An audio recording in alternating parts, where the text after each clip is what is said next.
I remember when I first started writing songs, I was 14. I was writing poetry before that from a very young age. I liked rhymes and I liked to express my emotions. It was called I Don't Want You, and I was 14, and of course it was about a girl that I wanted desperately, so of course I was saying I don't want you in bravado, and as I recall it didn't work. I taught myself to sing, listening to Beatles and Stones and Elton John and all that. When I went to college, I was thinking first to be a forest ranger, actually, because I was very drawn to nature. And I was offered a position to go into the Forestry Service. I drove a delivery car for a drugstore for many years. Very sweet owner of the store who let me sit in the back when there weren't things to drive out and just to play on my guitar and write songs. So I wrote a lot of songs in the back of that shop. I first came to Denmark because I met a Danish songwriter in Ireland in September of '96, and I followed her home. We fell in love and figured out it would be easier for me to come here than for her to come over to me. The listening room can be a room inside yourself where you sort of to withdraw or to go in and stillness, meditation, reflection. Currently it's the weekly listening room open stage in Copenhagen, which is largely run by volunteers now, which is wonderful. They call themselves the listening roomies, which I think is just so sweet, And then there's the Listening Room International Songwriter Retreats, which is a long mouthful to say, but those have been going for 13 years in 9 countries so far, and adding Estonia next year.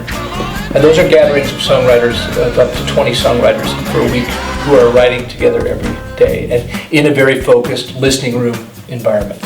I think open stages are an important ground for a lot of songwriters. I don't know what each person gets, but what I got from it and what others have told me is they've received a very intense connection. And as a songwriter, I still use the open stage with my new songs because I'm in love with every song I write when I'm writing it. It's deep infatuation. For me to get in front of a group of writers and listeners who are not writers and feel whether they're getting the song or not is a really important part of my writing process. That's very risky to follow your heart, do your works of art. I think it's much more risky not to. It's been so long since I wrote a true love song. Felt my heart beating strong as it does for you.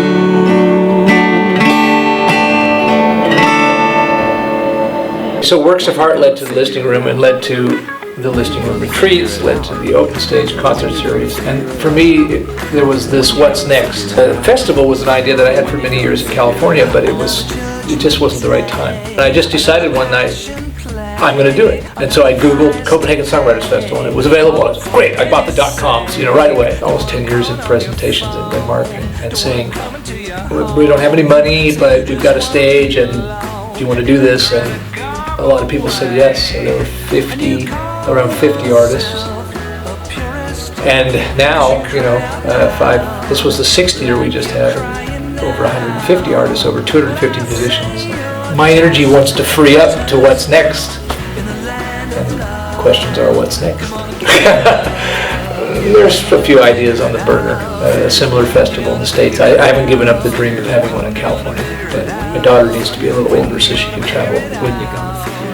And there's a book coming, but it's been coming a long time, so who knows when the time is right. I wrote a song called Lullaby in 2006. I didn't have any children at that time, and then years later, here's my daughter and I get to sing it for her, and it became one of her favorite songs. And so, not that long ago, she sang it to me. She is the love of my life, there's no question. I searched for that ideal for many years. The number one fear, at least in America, I love surveys and statistics and all that. The number one fear is death. The number 2 fear is public speaking. because people think they're going to die. You know? Okay, yeah, I'm nervous. But what is nervousness? It's thoughts and adrenaline. But what is adrenaline? That's energy. Oh, I have a lot of extra energy. Okay, see, I can start thinking about all the extra energy I have. Advice, I never drink any caffeinated drink before, at least 30 minutes before the show. Because if you're nervous, it usually shows up in the fingers. And if you're going to do finger picking and you get the shakes, you can be in trouble. A lot of my songs are about relationships. So clearly that's been an inspiration. I don't believe in one person telling other people this is how it is, because I don't believe in truth with a capital T. They're all little T's. Scotland. There's something about the Scottish people that I resonate with. Edinburgh. That would be the city if it weren't Copenhagen. I just recently saw Kramer versus Kramer again, which is Dustin Hoffman and Meryl Streep in the 70s. Fantastic.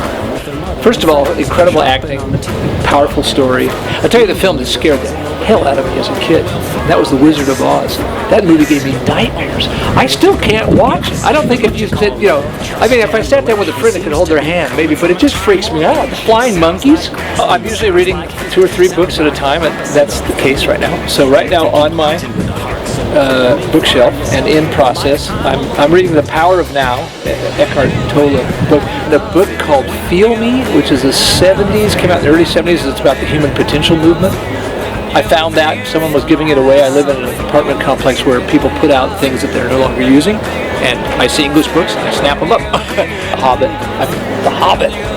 I stayed up at night with a flashlight reading. I wept when Gandalf fell into the pit. Oh my God, that was huge. That was as big as Kramer versus Kramer. My favorite daily drink, because I certainly don't drink beer daily. I don't drink gin and tonics daily. Cafe latte. That's one a day. Is a minimum. I know what my intentions are, and I've learned to dream big and to work hard to make the dreams come true. Okay, I wanted to be the 5th Beatle. That didn't happen. And yes, I wanted to have a worldwide hit. And so it depends what age those dreams were. So I think I still have that 12-year-old inside me who wants to stand at Wembley Stadium and have the crowd singing my song. And maybe it could happen. Well, I dream of a partnership. Yeah. That feels real. I can feel it. Yeah.